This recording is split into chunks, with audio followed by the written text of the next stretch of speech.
나 돈 줘. 돈? 너 나한테 꺼간 거 있잖아. 그거 다 하니까 300만 원 정도 해. 얼른 갚아야지. 너 노트북 다 부셔놨더라. 수리비가 샀던 거보다 훨씬 비싸서 그냥 버렸어. 만날 때마다 내가 술 사주고 밥 사주고 옷 사주고 늦으면 택시로 집 앞까지 바래다 주고. 너 지금 그 돈 내놓으란 그 말이 나오냐? 뭐? 데이트할 때? 조금만 비싼 거 시키면 하루 종일 말도 안 하고 남자가 쫓아나게 진짜. 마음대로 해, 마음대로. 배째라, 배째. 자, 지금 영화의 한 장면입니다. 배우 김민희 씨, 이민기 씨 주연의 영화인데 연애의 온도라는 영화입니다. 자, 그런데 사귀다가 헤어진 연인, 헤어지면서 줬던 선물, 빌렸던 돈 다 거꾸로 다시 이제 뱉어내라, 돌려줘라 이러고 싸우는 건데요. 이런 내용이요, 현실에서 실제로 있었습니다. 헤어지고 무려 4년 동안 꾸준히 전 여자친구에게 협박을 일삼은 남자가 있습니다. 대체 뭘 가지고 이렇게 협박을 한 겁니까? 네, 일단 이 두 사람이 만났습니다. 2013년 7월에, 그러니까 지금부터 4년 전에 헤어지게 됐는데요. 남자 측의 주장은 결혼하자고 하자 여자가 연락을 끊었다 이런 얘기를 하고, 여자 측은 여자 문제, 감정 기복, 집착 같은 걸로 헤어지자고 했다 이렇게 얘기를 했습니다. 그래서 그 당시에 두 사람이 헤어졌는데 그 이후에 이 남자가 이렇게 주장합니다. 깨끗이 헤어지고 싶으면 돈을 내놔라. 일단 1억 원을 그래서 받아냈습니다. 그러고 나서 좀 더 있다가 계속해서 공갈 협박을 합니다. 어떤 내용이냐 하면요. 결혼 빙자에서 돈 뜯은 꽃뱀이라 폭로할 것이다. 이런 주장을 합니다. 여자의 직업이 연예인이었기 때문에 이 여자분 그래서인지요. 또다시 6천만 원을 또 송금을 합니다. 이후에도 이 남자분은 10억 원을 더 달라고 얘기를 했고요. 그리고 그 전에 사귀던 당시에 주었던 선물들도 내달라고 합니다. 어떤 것들이 있었냐 하면 이런 것입니다. 시계, 귀금속, 그러니까 뭐 목걸이나 이런 것이 되겠죠. 가전제품, 그리고 의류, 구두 이런 것들의 57점을 돌려받았습니다. 네. 글쎄요. 지금 이 돌려받은 것들 앞부분에 1억 원을 현금을 송금받고, 그러니까 이 연예인, 여자 연예인인 점을 약점 잡아서 이거 소문을 퍼뜨리겠다. 1억 6천만 원을 받아냈고요. 그리고 또 자기가 줬던 선물들이라고 하면서 시계, 고가의 시계입니다. 그리고 귀금속, 뭐 반지나 목걸이 뭐 이런 것들이겠죠. 의류, 구두 뭐 이런 명품들을 다 57점을 다시 돌려받았다. 글쎄요. 이 연애를 하면서 연인 관계에서 주고받은 선물을 이렇게 다시 돌려받는 것, 이걸 갈치라고 봐야 됩니까? 아니면 돌려받는다고 봐야 됩니까? 어떻게 봐야 됩니까, 변호사님? 일단 빌려준 돈이나 물건이라고 한다면 당연히 돌려줘야 되는 겁니다. 그런데 네. 문제는 지금 선물인 거죠.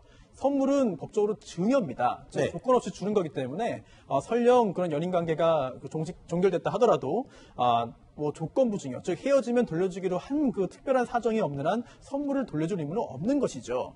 그런데 한 가지 좀 특별한 게 있는데요. 바로 그 약혼 예물입니다. 대법원에서도 여러 차례 판결을 한 바 있는데 이 약혼 예물 같은 경우에는 혼인이 성립하지 않는 것을 해제 조건으로 하는 증여라는 어려운 표현을 쓰는데요. 네. 이 경우는 즉 약혼이 파혼이 되면은 그거는 돌려주게 돼 있습니다. 네. 그런데 또 혼인을 했는데 결혼 예물도 문제가 되거든요.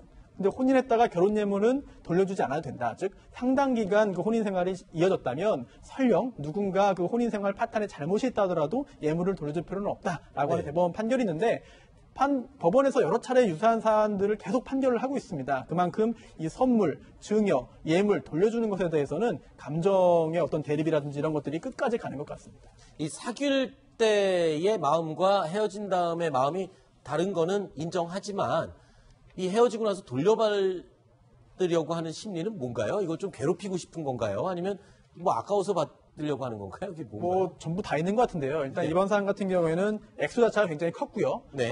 또 가해 남성 입장도 이렇습니다. 혼인을 빙자해서 내가 사실상 피해자다라는 주장을 하고 있습니다. 많은 상당히 고가의 어떤 그 물품과 금전을 줬다라고 하고 있는 것인데요. 그리고 또 하나 배신감 때문에 꼭 이렇게 돌려받겠다라고 하는 심정도 일부 있지 않을까 생각됩니다. 변호사님은 맡으신 사건 중에 좀 이렇게 황당한 거를 돌려받기를 원했던 사건이 있나요? 제가 뭐 했던 사건 중에 이제 이혼 사건인데요. 네. 그 한쪽에서 이제 아이를 키우게 됐습니다. 네. 그런데 아이를 키우지 않는 쪽에서 재산을 반씩 나누기로 했는데 집에 그 아이들이 뛰어다니면 소리 나지 않게 하는 매트가 있잖아요. 네. 근데 그 매트가 2장 있었는데 네. 아이를 키우지 않음에도 불구하고 그것도 한 장 내가 꼭 가져가야 되겠다. 네. 라고 해가지고 좀 법정에서 여러 차례 좀 소란이 있었던 적이 있습니다. 아이 키우던 매트릭스까지 반쪽은 가져가겠다 주장을 했던 그런 분들도 계시군요. 자, 헤어진 연인들의 믿기지 않는 사랑과 전쟁 이야기. 그 두 번째 이야기는요, 119에 걸려온 전화 한 통입니다. 굉장히 다급한 전화 같은데요. 함께 들어보시죠. 칼에 찔렸다고요? 너무 아파요. 얼굴을 못 봤는데 너무 아파요. 죽을 뻔. 자, 이렇게 다급해 보이는 이 119 신고 전화, 이게 자작극이었다면서요? 왜 이런 일을 벌인 겁니까? 네, 아까 화면에 보시면 비틀거리면서 바닥에 그 구르입니다. 그리고 뒹굴게 됐는데요. 그리고 매우 아프다고 하고 또 119에 신고까지 합니다. 그런데 이 사람 좀 생각으로 경찰이 좀 이렇게 조사를 해봤더니 여러 가지 정황이 맞지 않았습니다. 일단 그 찔린 부위하고 옷이 찢긴 부위가 좀 달랐거든요. 그래서 추궁을 해봤더니 이 사람이 이렇게 실토합니다. 그 자신의 여자친구가 이런 상황에 처해 있으면 동정심을 가지고 자신한테 오지 않을까. 그래서 벌인 자작극이다. 이렇게 실토를 했습니다. 네. 그 여자친구는 저기 현장에 저런 일이 있었다는 걸 알긴 아나요? 글쎄요, 뭐 알 수도 있긴 한데 그것까지는 체크를 못 해봤지만 좀 찌질하다 이렇게 생각을 할 것 같고 그래서 오히려 사이는 더 멀어지지 않을까 이런 생각이 드네요. 네, 알겠습니다. 자, 6가지 소식 살펴봤고요. 다음.